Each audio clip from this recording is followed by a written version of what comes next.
നമസ്കാരം. ഞാൻ അഡ്വക്കേറ്റ് പോളച്ചൻ പുതുപ്പാറ. എറണാകുളം അങ്കമാലി അതിരൂപതയിലെ വിമത കലാപത്തിൽ അങ്ങ് അങ്കമാലിയിൽ നിന്നും രസകരമായ ചില വാർത്തകളുണ്ട്. അങ്കമാലി അടുത്തുള്ള ആനപ്പാറ ഇടവകയിൽ അവിടുത്തെ ഇടവക്കാരനായ ഫാദർ വർഗീസ് പാലാട്ടി എന്ന സീനിയർ വൈദികൻ അന്തരിച്ചു. അദ്ദേഹം നല്ലൊരു വൈദികനായിരുന്നു. ഞാൻ അവിടെ പോയിരുന്നു. ആനപ്പാറ ഫാത്തിമ മാതാ പള്ളി കഴിഞ്ഞ എന്റെ വീഡിയോകളിൽ പറഞ്ഞതുപോലെ അവിടെ വികാരി ആ പള്ളി വെഞ്ചരിച്ചു. മെത്രാന്മാർ ആരും ഉണ്ടായിരുന്നില്ല.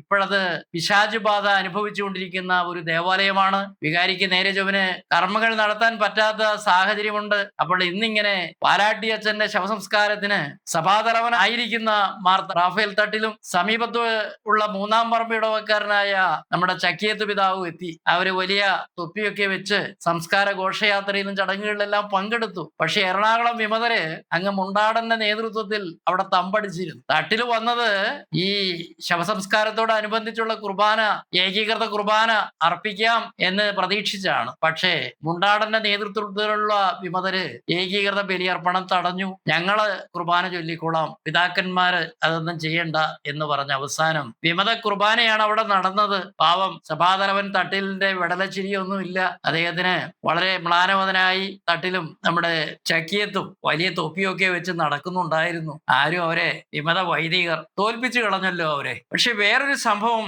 2 ദിവസം മുമ്പ് ഈ ചക്കിയത്തിന്റെ ജന്മനാടായ കറുകുറ്റി ഫൊറോനയിൽപ്പെട്ട മൂന്നാം പറമ്പ് പള്ളി കൂദാശ ചെയ്തപ്പോഴുണ്ടായി. അവിടെ ആവള്ളി എന്ന് പറയുന്ന ഫൊറോന വികാരി കുർബാന അർപ്പിക്കാൻ തട്ടിലിനെയും മറ്റ് പുത്തൻ വീട്ടിലിനെയും ചക്കിയത്തിനെയും ഒന്നും അനുവദിച്ചില്ല.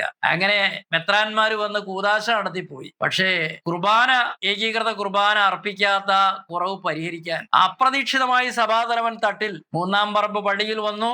അദ്ദേഹം ബലി അർപ്പിച്ചു. പക്ഷേ തട്ടിലിന് വേറെ തട്ട് കിട്ടാതെ അങ്ങനെ ബലി അർപ്പിച്ചു പോകാൻ കഴിഞ്ഞത് അവിടുത്തെ വികാരി ഫാദർ അജോ മൂത്തേടൻ നല്ലൊരു വൈദികനാണ്. അദ്ദേഹം സഭയുടെ സർക്കുലറുകളെല്ലാം കൃത്യമായിട്ട് വായിക്കും. സമവായം അനുസരിച്ചുള്ള കുർബാന 3 മണിക്കല്ല 5 മണിക്ക് നടത്തും. അങ്ങനെ നല്ല ഒരു വൈദികനാണ് അദ്ദേഹം. അതുകൊണ്ട് തന്നെ തട്ടിലിന് അവിടെ ചെന്ന് വിമതരൊന്നും അറിയാതെ ഏകീകൃത ബലിയർപ്പണം നടത്തി പോരാൻ കഴിഞ്ഞു. അതുപോലെ തന്നെ ആനപ്പാറയിൽ വന്ന് ഏകീകൃത ബലി അർപ്പിക്കാം, അങ്ങനെ ആനപ്പാറ പള്ളിയുടെ പിശാച് ബാധ ഒഴിപ്പിക്കാമെന്നാണ് തട്ടിൽ വിചാരിച്ചിരുന്നെങ്കിലും ഇതൊക്കെ മണത്തറിഞ്ഞ വിമതര് സംഘമായിട്ട് അവിടെ എത്തി തട്ടിലിനെ കുർബാന അർപ്പിക്കുന്നത് തടഞ്ഞു. വിമതര് തന്നെ വിമത കുർബാന അർപ്പിക്കും. ഇതിന്റെ ഇടയില് സഭാതലവനെയും മറ്റു മെത്രാന്മാരെയും ബലിയർപ്പിക്കുന്നത് തടഞ്ഞ ആവള്ളിക്ക് തലയോലപ്പറമ്പിലേക്ക് ട്രാൻസ്ഫർ കൊടുത്തു. അദ്ദേഹം ട്രാൻസ്ഫർ ചോദിച്ചു വാങ്ങിയതാണ് എന്നും പറയുന്നു. കാരണം കറുകുറ്റി ഫൊറോനയിൽ നിന്ന് അവിടെ ചില നിർമ്മാണ പ്രവർത്തനങ്ങളൊക്കെ നടത്തിയപ്പോ അവിടെ പൈനാടത്ത് ഫ്രാൻസിസ് എന്ന് പറയുന്ന മുൻ പഞ്ചായത്ത് പ്രസിഡന്റ് അനധികൃതമായ നിർമ്മാണങ്ങൾ പൊളിപ്പിക്കാൻ ഓർഡർ വാങ്ങി. ഇത് പൊളിപ്പിക്കാതെ രക്ഷയില്ല എന്നായി ആവള്ളിക്ക്. പള്ളി പൊളിച്ചു പണിയാൻ വേണ്ടി 3-4 കോടി രൂപ ഉണ്ടാക്കി വെച്ചിട്ടുണ്ട്. പക്ഷേ ഇപ്പൊ ഈ ഇടവക്കാരുടെ ഇടയിൽ വ്യാപകമായി ചർച്ച ചെയ്യപ്പെടുന്നത് ആവള്ളി ഫണ്ട് തട്ടിക്കൊണ്ടുപോകുമോ എന്നാണ്. എന്തായാലും ആവള്ളി തലയോലപ്പറമ്പിലേക്ക് വരികയാണ്. തലയോലപ്പറമ്പുകാര് സൂക്ഷിക്കുക. അങ്ങനെ തട്ടില് എറണാകുളം അങ്കമാലി അതിരൂപതയിൽ പ്രവേശിച്ച് ഏകീകൃത ബലി അർപ്പിക്കാനുള്ള അദ്ദേഹത്തിന്റെ ശ്രമം ഇനി എറണാകുളം വിമതർ അനുവദിക്കുമെന്ന് തോന്നുന്നില്ല.